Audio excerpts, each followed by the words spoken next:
I remember the show that I went to, actually, that sort of set everything. It just got really rowdy, but in a really intimate way. And I saw the band and I was like, oh my gosh, I want to do this for people. I want to give this sort of like feeling to people who are suffering with broken hearts.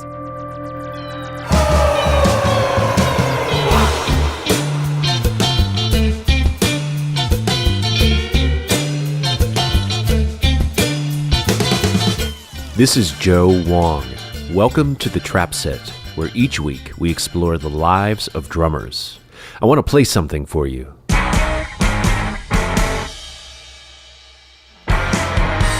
used to tell me stories of bridges over waters, and when I finally arrived, I begin to fall asleep. Drown myself in You're hearing The Gold Chair Ate the Fireman by Les Butcherettes, featuring my guest, Lia Simone Braswell, on drums.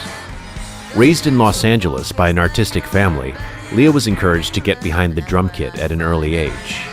In 2011, she joined the influential Mexican art punk band Les Butcherettes for a brief but creatively productive tenure. She has since worked with Gothic Tropic, Trust, and has released solo material under the moniker Lalonde. Now a resident of New York, Lia holds the drum chair for acclaimed noise band A Place to Bury Strangers. I spoke to Lia in Los Angeles, prior to the band's recent performance at the Broad Museum.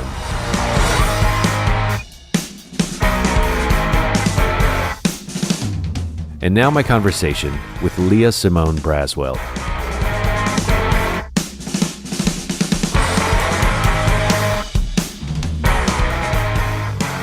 My mom is a musician, so she plays piano, she sings, and she plays guitar as well, also harmonica.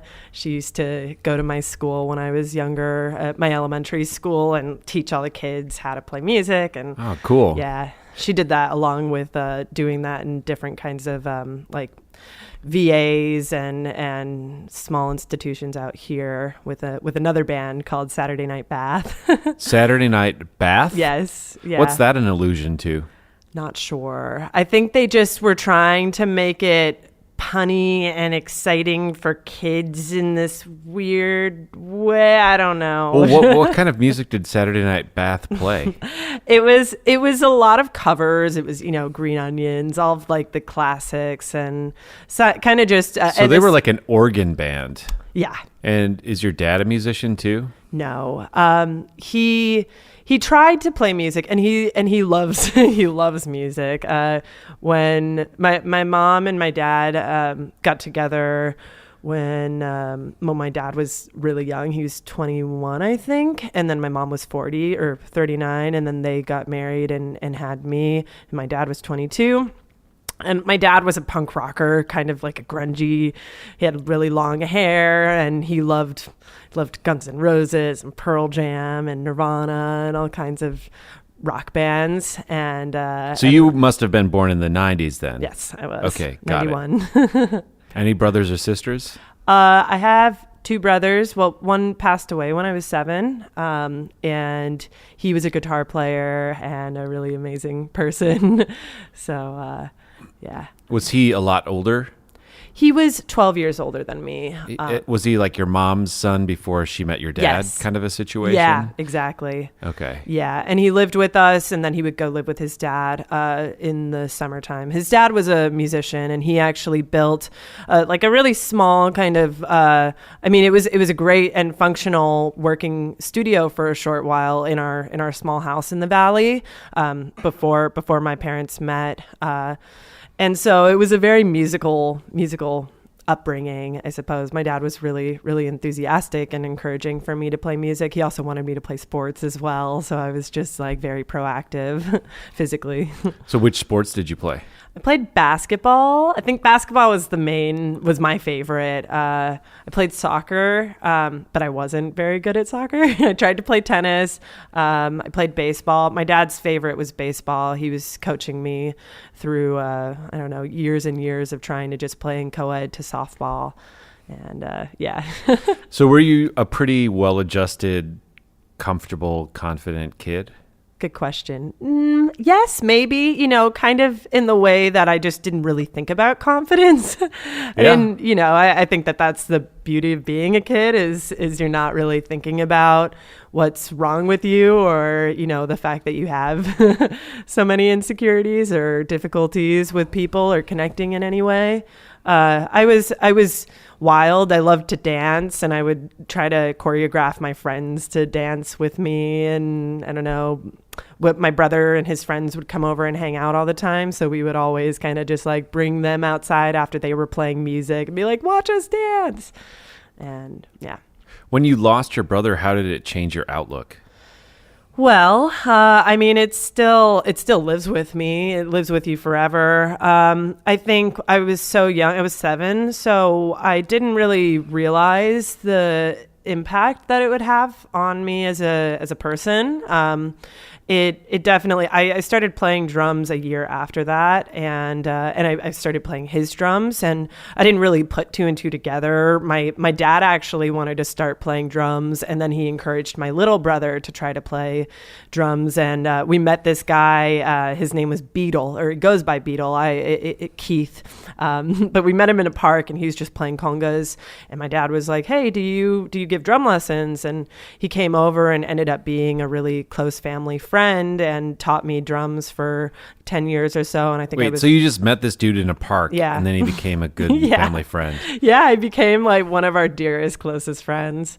Really, really amazing person. Yeah. And I was his first student, you know, but I was a beginner. So he was kind of just sharing with me what he loved and learned about music for his whole life. And it was a really great perspective, I think, because I don't know, there wasn't so much of like a specific structure. There were techniques and rudiments and all of the things that I needed to learn in order to get good, but also just like this feel kind of energy, you know, just feel it out and, you know, make sure people are dancing. By having a mom who was a professional musician, but not like a massively successful star, what did you get from watching her?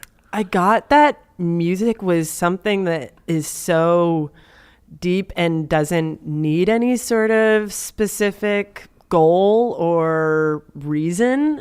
My mom would always be playing piano in the living room and always singing, and she still does. She has this flawless voice, and she still just kind of radiates with all of this beam of creativity and just stuff that I'm still working on for myself, but I've kind of gotten sucked into that professional, you know, music world of trying to figure out like, you know, how can I make a living off of this, but also still really enjoy the creative process of it. So she taught me a lot in the sense that I'm just going to endlessly I'm just going to continue playing music and singing and I don't know, doing whatever I feel is natural.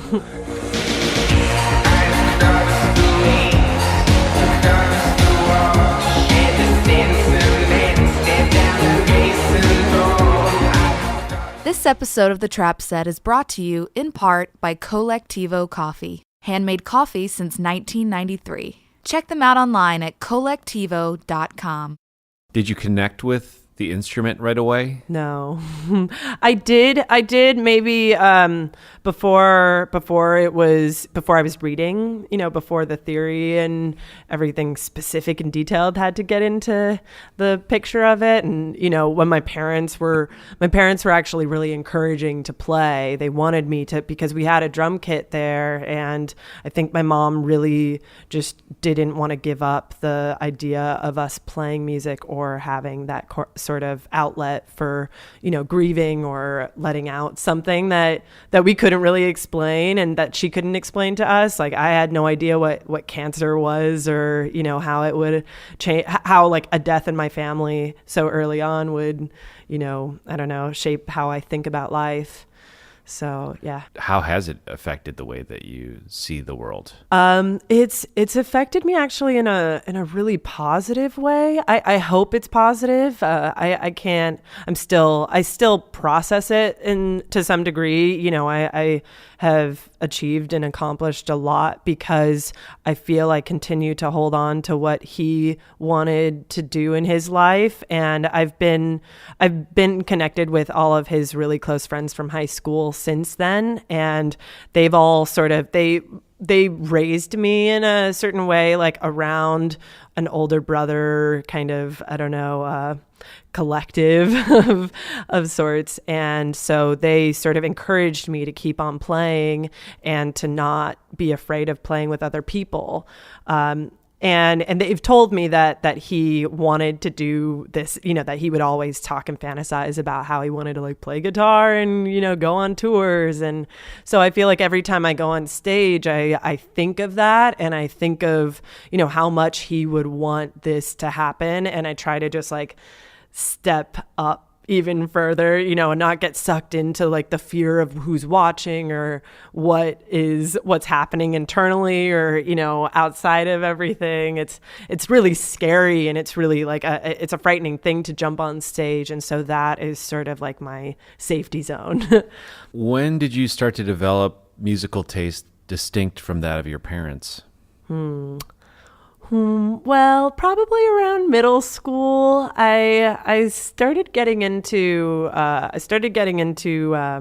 No Doubt a lot. I that was my first band where I was like, heck yes, this is the band that I love. I don't know why. I mean, of course, it's a very alternative, massive band, and I decided in that time that I wanted to learn how to sing and play at the same time. So I started playing No Doubt songs over and over and over and trying to just like, yeah, sing and play all the songs. And that sort of that got me out of the mindset of, but my parents had really cool taste, you know, and they were really open with what I liked. I was a typical 90s kid that liked Backstreet Boys and NSYNC and Britney Spears and all of those acts that, you know, I'm kind of, I feel full of, I don't know, distaste for right now, or you why? know, because it's not.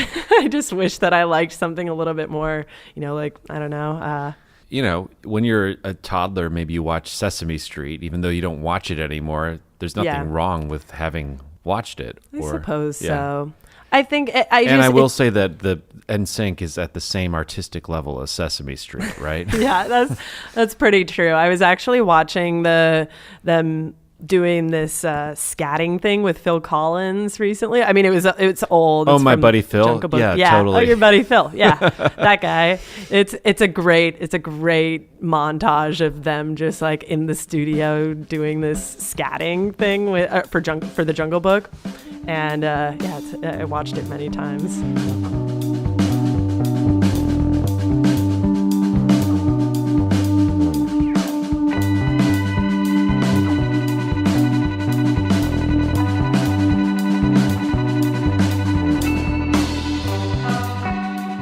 Today's episode of The Trap Set is brought to you in part by our good friends at Revival Drum Shop. Revival is community-oriented, and they feature a one-of-a-kind collection of vintage and handmade custom drums, eclectic percussion, lessons, and rentals. They're truly one of the great drum shops of the world, and you can check them out the next time you're in Portland, Oregon, or online at revivaldrumshop.com.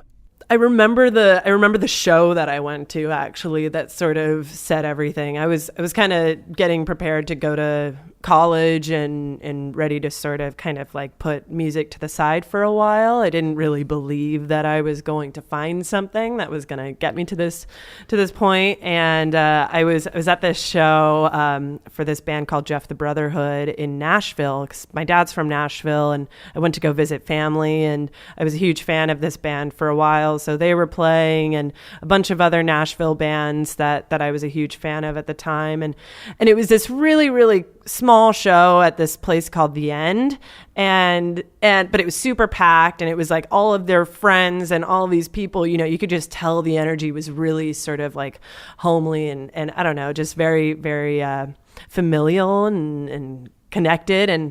And so, it just got really rowdy, but in a really intimate way. And I felt really engaged with it. And I started sort of seeing, I saw the band and I was like, oh my gosh, I want to do this for people. I want to give this sort of like feeling to kids or families or people who are suffering with broken hearts or lonely or sad.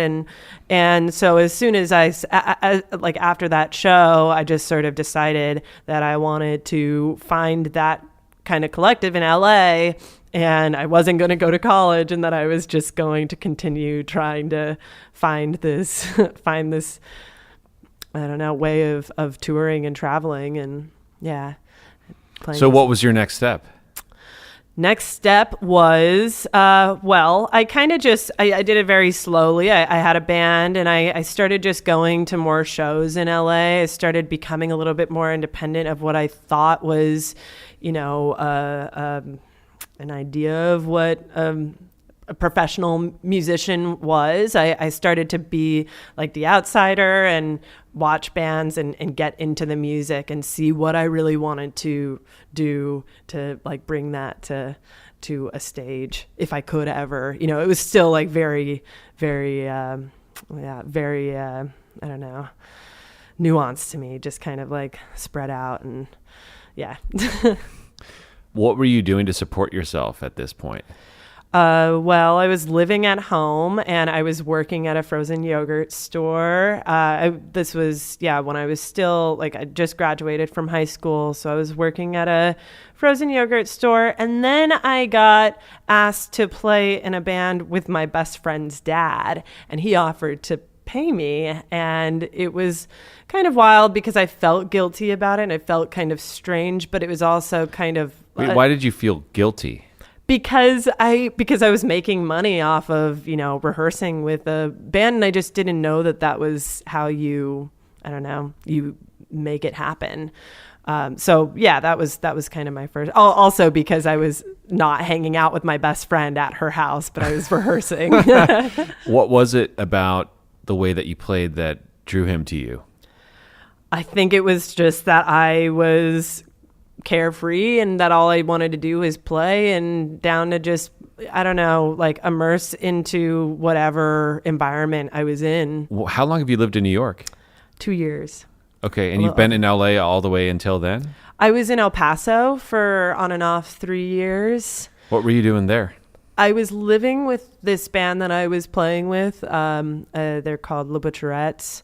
And I was living in their compound space for 6 months, for a full 6 months, but on and off 3 years. How did that come about?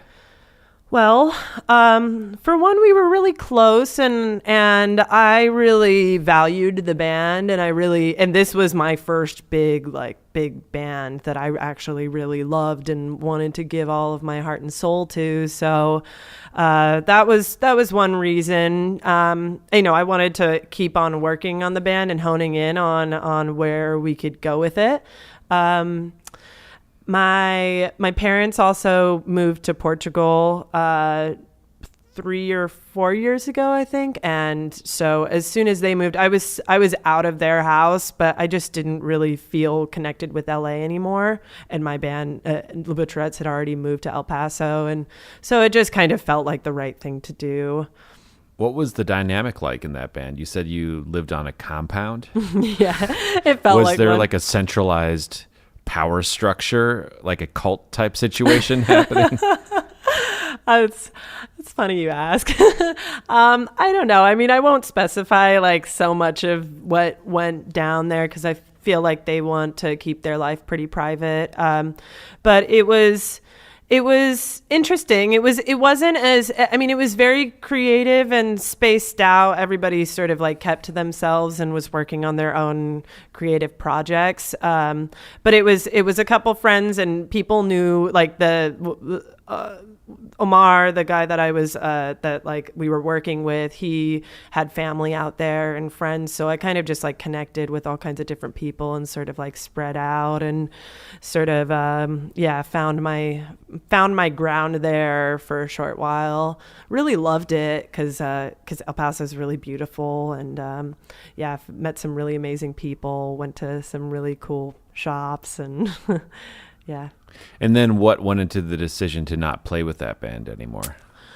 It was strange. There were a lot of different things going on in my head that I think sort of drew me further and further from their idea of what they wanted for the band, and that kind of freaked me out a bit. And so I didn't feel prepared for what they were planning on doing, but like not really explaining to me in a communicative. So it was a cult. I mean, I don't know. It was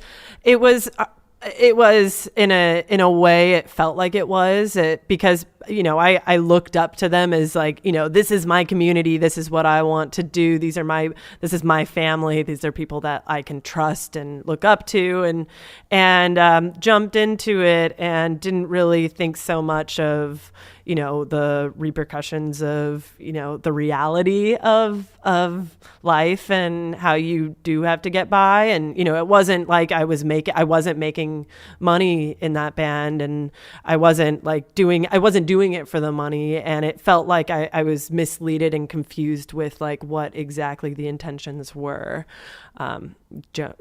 being a part of it. So when you decided to move to New York, did it feel like you had to kind of redefine your identity to a certain extent? Yeah, it was, but it was so freeing. After I decided to leave the band, I flew to go spend some time with my parents. I sold all of my stuff. I sold my car in El Paso, and just like in a month's time got rid of everything, and then just went straight to Portugal because I didn't know what I wanted to do. I was thinking I want to go to school now, which was something that was holding me back in the band as well. And to this day, I still toss and turn about how I should be getting a degree in certain ways. What would you study? I'm still deciding, which is probably a good thing that I'm not actually in school, but I'm considering linguistics because I actually really love, I took a class last semester, just a community college online class, but just getting awakened to all of the information and knowledge that linguistics has to share. I was really, really moved by it. Everything that comes to mind, be it in order or choice, varies from dead souls to the next. All of it drenched in the cells. What should we offer to the town? How did you meet the folks from A Place to Bury Strangers? I was playing with this band, Baby Acid.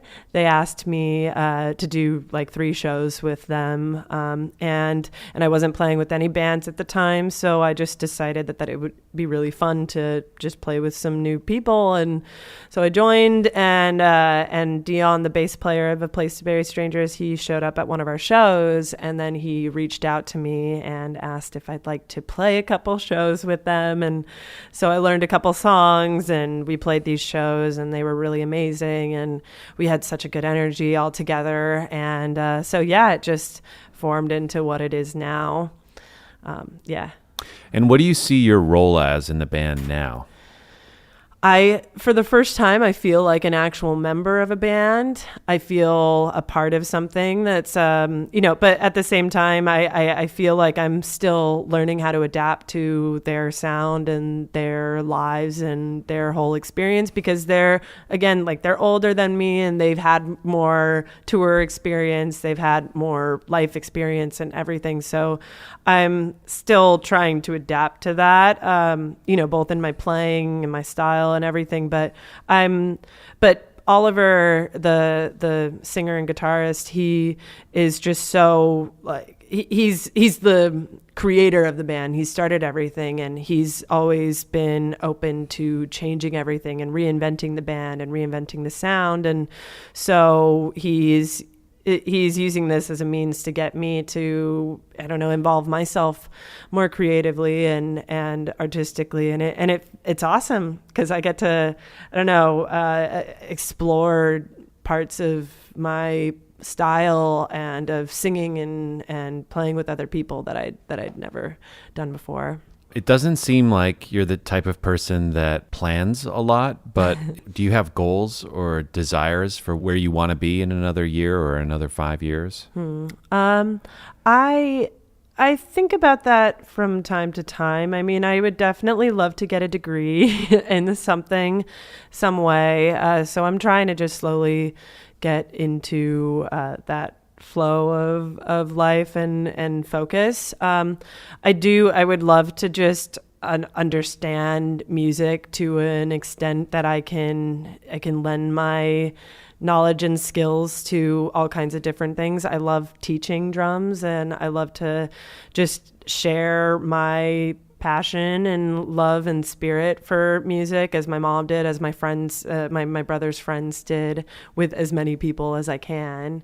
What would you say to your brother if you could call him right now? What would I say to him? Yeah. I don't know. My instinct, but what's going on in my head is saying, help me, help me figure this out. I think I would just talk to him as real as I possibly can, as straightforward, just try to ask him as many questions of, I don't know. I would just talk to him about my life, about what's going on. Yeah. Do you kind of do that already? Like, do you do when it I in do your dishes? Mind? Yeah. my dishwashing time when I'm alone at home is like, okay, this is my moment to just talk out loud and sort of talk to him and see if I'm, feeling things that it's nice. It's a nice like spoken journal, I suppose, just getting stuff out. Earlier, you mentioned that you were thinking of changing your name and removing the last name component of it. What was the thought behind that? For one, I think it was more just a aesthetic thing. I was I don't know, excited about my name just being something straightforward as Lia Simone. And I still go back and forth with if that's too much of a play on Nina Simone. That's what my mom was thinking about, and I don't want to I don't know. It also sounds like the name of like one of the members from Prince and the Revolution or something like that. I'm Lia Simone. Yeah, I don't know. I just liked how it was just very simple. And my mom goes by Jo Alice. That's her, Jo Alice Braswell. But she usually says her name is Jo Alice. And I liked that. And, but someone recently told me that Lia Simone Braswell sounds really nice just as a full name. And so I don't know. I was having conflicts with family as well, so I was trying to figure out if I wanted to do that because of the fact that I'm sort of like, I don't know, trying to emancipate myself from a certain person in my family that is just that I'm not connected with right now. Your dad? No, my grandpa. Oh, okay. Yeah. And your parents are still together? Mm-hmm. Yeah. Did you ever doubt that you would find something similar in your own life? All the time. All the time. Yeah. I find it to be, somewhat of a curse or a setback in ways because I don't like to date very often. And I think I'm sort of like always trying to find someone that will stick with me like my dad stuck with my mom. And my dad is extremely faithful to my mom, and he always has been. And they're kind of just like these two souls that just clashed and it just stuck together. And they are just the best pair of people and wacky people. Yeah. Did it take your dad's parents a while to accept the relationship, given that he was so much younger? My dad and his parents were actually not very close during that time. That's why he was like yeah. a punk rocker at the time. Yeah, exactly. He was a rebel, and they both ran away really early in their lives. My mom at 15, she was growing up in Manhattan. She ran away to Amsterdam, and my dad ran away. He moved to Florida for a short while and then moved to LA. And my dad had a really bad, dark upbringing, and didn't really connect with his grandparents until I was sort of my younger brother and I were growing and evolving as little kids, and my parents wanted their parents to be in our lives, and so they were just working on keeping that sort of tight as much as they could. Feel on a day-to-day level. It goes up and down. I feel very happy today. I try to just see as much light in everything that is going on in life, but I'm also sort of just figuring stuff out every day and fearful of stuff just like breaking apart or stuff happening in life that, is out of my control. A couple things happened this recent month that were really intense. My mom's best friend and former bandmate just died, and she was just such a dear person to me. So lively and vibrant. So it was really heartbreaking. So I've been dealing with that. So I just take it day by day. What do you think about the most? Whoa. I think about life. I think about my brother a lot.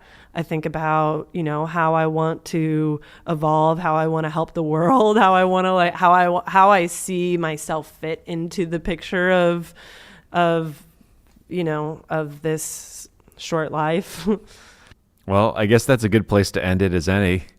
Lia Simone Braswell, thank you for being here. Thank you so much. The Trap Set is produced by me, Joe Wong, along with Chris Karwowski, who also edits the program. Follow us on Twitter, Instagram, and Facebook at The Trap Set, and visit our website, thetrapset.net, to subscribe to our show for free. If you enjoyed what you heard today, please donate to our show. If you can't afford to donate, please tell a friend and give us a good rating on iTunes. Send your feedback and guest requests to thetrapset@gmail.com.